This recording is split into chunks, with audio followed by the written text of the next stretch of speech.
Hello traders, welcome back to the understand market structure की इस series में। और आज हम लोग देखने वाले हैं 27 मई की मार्केट को कि 27 मई को हम लोगों ने कहाँ कहाँ पे ट्रेड्स लिए थे और जो ट्रेड्स हम लोगों ने करे थे उनके पीछे का लॉजिक क्या था, हम लोगों ने क्या साइकोलॉजी यूज़ करी थी, कितना रिस्क रिवॉर्ड रखा था, ताकि आप लोगों को मार्केट बिहेवियर के बारे में जानने को मिले।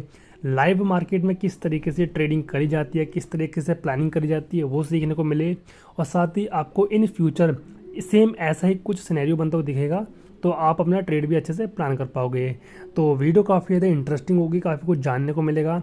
एंड तक बने रहना। चलिए अब स्टार्ट करते हैं।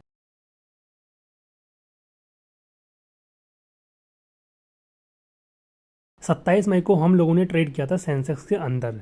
अब हम लोगों ने टोटल किए थे 5 ट्रेड। अगर मैं आपको दिखाऊं तो पहला ट्रेड ये था, दूसरा ये था, तीसरा ये, चौथा ये और पाँचवा हमने किया था यहाँ लास्ट में। ठीक है, अब समझते हैं कि इन ट्रेड्स के पीछे का लॉजिक क्या था। तो देखो, सिंपली वही जो हम लोग हर बार करते हैं। मार्केट ओपन होने से पहले कुछ लेवल्स को ड्रॉ, प्राइजेक्शन को देखना, बड़े टाइम फ्रेम पे देखना कि मार्केट में क्या चल रहा है। तो सेम ऐसे ही मैंने 15 मिनट के टाइम फ्रेम पे कुछ लेवल्स को ड्रॉ किया। कौन कौन से लेवल्स? लाइक यहाँ पे प्रीवियस में एक रेजिस्टेंस लेवल बना हुआ था, ये वाला, इसको ड्रॉ किया। ठीक, सेम ऐसे ही नीचे यहाँ पे सपोर्ट लेवल था, इसको ड्रॉ किया कुछ इस तरीके से। एंड देन उसके बाद अगर मार्केट ज़्यादा गैप अप या ज़्यादा बड़ा गैप डाउन ओपन होती तो अकॉर्डिंग टू कंडीशन हम लोग अपने लेवल्स को ड्रॉ करते। फिलहाल के लिए हम लोगों ने सपोर्ट रेजिस्टेंस को ड्रॉ कर लिया था। अगर इस रेजिस्टेंस को क्रॉस करता तो लास्ट हमारे पास एक ये वाला रेजिस्टेंस बचता ऊपर, जो कि ये है। ठीक है, सेम ऐसे ही अगर नीचे ब्रेक करता तो नीचे हमारे पास बहुत ही दूर लेवल था, ये वाला लेवल था पहला, उसके बाद दूसरा लेवल ये वाला था।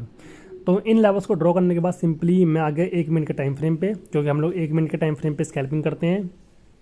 1 मिनट पे आने के बाद में हमारा जो आज सेंसेक्स था 27 मई को, वो थोड़ा सा गैप डाउन ओपन हुआ था इस जगह पे। गैप डाउन ओपन होने के बाद में डायरेक्टली यहाँ पे ये फॉल करने लगा।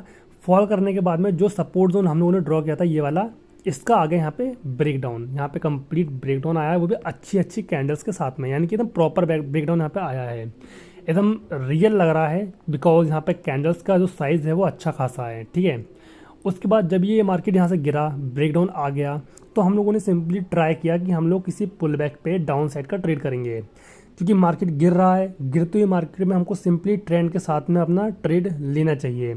तो देखो यहाँ पे क्या हुआ, यहाँ पे मार्केट गिरी, गिरने के बाद में यहाँ पे पुल बैक आया, और पुल बैक आने के बाद में देखो यहाँ पे करेक्ट 9 EMA को टच करके, जो ये ब्लू वाला EMA है, जो लाइन है ब्लू वाली, ये है 9 EMA। 9 EMA को करेक्ट टच करके एक रिजेक्शन कैंडल बनी है ऊपर से। अब यहाँ पे मेरा बन रहा था 9 एंड 15 EMA का सेटअप। इस सेटअप में बेसिकली क्या होता है कि पहले एक मूव आना चाहिए, जो कि ये वाला आ चुका है मूव, ये मूव आया। मूव आने के बाद में एक पुल बैक आना चाहिए, और पुल बैक आने के बाद में 9 EMA को टच करके या क्रॉस करके आपको एक अच्छी बुलिश या फिर बेरिश कैंडल दिखनी चाहिए, यानी कि आनी चाहिए। उसकी क्लोजिंग पे आप लोग अपनी एंट्री बना सकते हो। तो यहाँ पे हम लोग डाउन ट्रेंड में थे, तो मूव आया, पुल बैक आया, और डाउन ट्रेंड के हिसाब से नीचे को रिजेक्शन लेके कैंडल बनी है, जो कि एकदम परफेक्ट कैंडल है। तो इस कैंडल की क्लोजिंग पे मैंने अपनी एंट्री बनाई थी। सेम कैंडल हाई का मैंने अपना एसएल रखा था, क्योंकि इस सेटअप में हम लोग सेम कैंडल हाई लो का एसएल रखते हैं। मिनिमम 1:3 का टारगेट रखा था, बट यहाँ पे मार्केट रिवर्स हो गया और हमारा स्टॉप लॉस हिट हो गया। ठीक, तो पहले ट्रेड में हमारा स्टॉप लॉस चला गया करीबन 162 पॉइंट का, हम लोगों ने 1:3 का टारगेट रखा था। ठीक है, सेकेंड ट्रेड हम लोगों ने किया था यहाँ पे। तो यहाँ पे क्या हुआ, मार्केट गिरा, गिरने के बाद में यहाँ पे वेट करा, कंसोलिडेट किया। कंसोलिडेशन करने के बाद में मार्केट में बाइंग साइड में अच्छा मूव आ गया। यहाँ पे अगर आप लोग ध्यान से देखोगे तो प्रीवियस कैंडल को आप लोग देखो, यहाँ पे जो प्रीवियस में बनी है, ये सारी, ये छोटी छोटी कैंडल, ये वाली कैंडल्स, ये वाली कैंडल्स। एंड देन आप लोग इन ग्रीन कैंडल्स को देखो कि कितने तेज़ी से ऊपर के साइड में पंप आया है। ये पंप आने के बाद में सिंपली मैंने वेट किया कि अब अगेन एक पुल बैक आएगा, तब हम लोग अपनी एंट्री बनाएंगे अप साइड के लिए। तो देखो यहाँ पे ये मूव आया, मूव आने के बाद में मार्केट नीचे आया, नीचे आने के बाद में 9 EMA को क्रॉस करके एक फुल बॉडी कैंडल आई है। देखो यहाँ पे पुल बैक आया, पुल बैक आने के बाद में 9 EMA को टच करके क्रॉस करके एक फुल बॉडी कैंडल आई है, जो कि एकदम परफेक्ट कैंडल है एंट्री के लिए। तो यहाँ पे भी मेरा 9 एंड 15 EMA का सेटअप बन रहा था। इस कैंडल की क्लोजिंग पे मैंने अपनी एंट्री बनाई। सेम कैंडल का लो मैंने अपना एसएल रखा था, और मिनिमम 1:3 का टारगेट। एंड देन आप लोग देख सकते हैं यहाँ पे हमारा टारगेट अचीव भी हो गया था। अब देखो उसके बाद मार्केट ऊपर गया, ऊपर जाने के बाद में यहाँ पे हुआ क्या, देखो यहाँ पे जो इंट्राडे हाई लेवल था, ये वाला इंट्राडे हाई जो कि हमारा रेजिस्टेंस लेवल होता है, इसका ब्रेकआउट आया है। अब इसका ब्रेकआउट आने के बाद में बायर्स यहाँ पे एंटर कर रहे होंगे, क्योंकि एक तो वैसे ही मार्केट बहुत अच्छा यहाँ पे पंप किया ऊपर की साइड में। अब पंप करने के बाद में ऊपर से ब्रेकआउट आ गया, इंट्राडे हाई का ब्रेकआउट आ चुका है। तो यहाँ पे क्या कर रहे होंगे, बायर्स मल्टीपल टाइम यहाँ पे एंटर कर रहे होंगे। कुछ लोग यहीं पे एंटर कर गए होंगे, कुछ लोग ऊपर कर रहे होंगे एंटर क्लोजिंग के बाद में, कुछ लोग यहाँ पे एंटर कर रहे होंगे। मतलब यहाँ पे मल्टीपल बायर्स एंटर कर रहे होंगे, क्योंकि यहाँ पे ब्रेकआउट आया है। और उसके बाद जब ब्रेकआउट आ गया तो यहाँ पे मार्केट नीचे आना शुरू कर दिया। अब देखो जैसे ही अपने इंट्राडे लो लेवल के नीचे आ जाएगा तो ऊपर जितने भी बायर्स ने बाय किया होगा वो सब यहाँ पे ट्रैप हो जाएंगे। अब ट्रैप क्यों हो जाएंगे, क्योंकि उन्होंने क्या सोचा था कि यहाँ पे हम लोग अपनी एंट्री बनाएंगे और उसके बाद मार्केट ऊपर के साइड में ऐसे मूव कर जाएगा। बट यहाँ पे क्या हुआ, मार्केट ऊपर जाने की जगह वापस नीचे आ गया और यहाँ पे जितने भी बायर्स थे वो यहाँ पे सब पैनिक में आ जाएंगे। पैनिक में आने की वजह से सभी अपना ट्रेड एग्जिट करेंगे और बाकी लोगों का यहाँ पे एसएल भी हिट होगा। तो यहाँ पे क्या होगा, बहुत तेज़ी से एसएल हंटिंग होगी, जिसकी वजह से नीचे के साइड में अच्छा मूव आ सकता है। तो मैंने बेसिकली क्या किया, जो ये वाला ट्रेड था ये मैंने लिया था ट्रैप ट्रेड के ऊपर। जो मेरा तीसरा ट्रेड था वो था ट्रैप के ऊपर।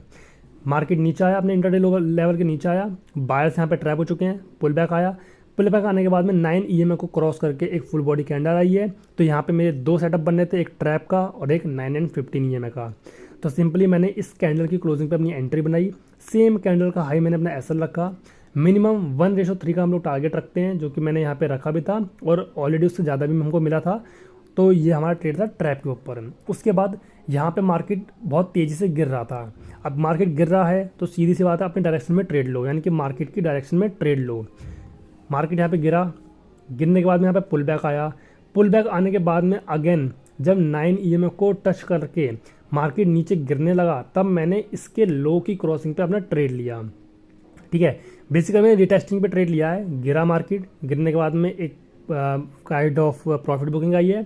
प्रॉफिट बुकिंग आने के बाद में अगेन ये रिटेस्टिंग मूव है, अपना लो ब्रेक हो रहा है। तो इस लो के ब्रेक होने पे मैंने अपना ट्रेड लिया। ट्रेड लेने के बाद में मिनिमम 1:3 का टारगेट रखा था, जो कि मुझे यहाँ पे अचीव भी हुआ था। ठीक है, तो ये तो हो गए स्टार्टिंग के 4 ट्रेड जो मैंने आपको बता दिए। अब बात करते हैं कि लास्ट ट्रेड का लॉजिक क्या था। तो देखो यहाँ पे हुआ क्या है, यहाँ पे बना था हमारा इंट्राडे लो लेवल। यहाँ पे हमारा इंट्राडे लो का लेवल है ये वाला। ठीक है, अब इस इंट्राडे लो पे जब मार्केट आया तो वैसे तो मैं सपोर्ट पे काइंड ऑफ बाय साइड का ट्रेड करता हूँ, बट यहाँ पे अगर आप लोग ध्यान से देखोगे तो मार्केट गिरा। गिरने के बाद में सपोर्ट से ऊपर जाने का ट्राई किया, नहीं जा पाया, नीचे आ गया। अगेन धीरे धीरे बाइंग आ रही थी बट मार्केट यहाँ से ऊपर नहीं जा पा रहा था। यानी कि अगर मार्केट यहाँ से ऊपर नहीं जा पा रहा है, अपने सपोर्ट से ऊपर नहीं जा पा रहा है, इसका मतलब वो ब्रेकडाउन आ जाएगा यहाँ पे, यानी कि सेलर्स मार्केट को नीचे खींच लेंगे। तो जैसे यहाँ पे ये एक रेड कैंडल आई बड़ी सी, जैसे ये सपोर्ट पे एक रेड कैंडल आई, तब मैंने इस रेड कैंडल की क्लोजिंग पे अपनी एंट्री बनाई।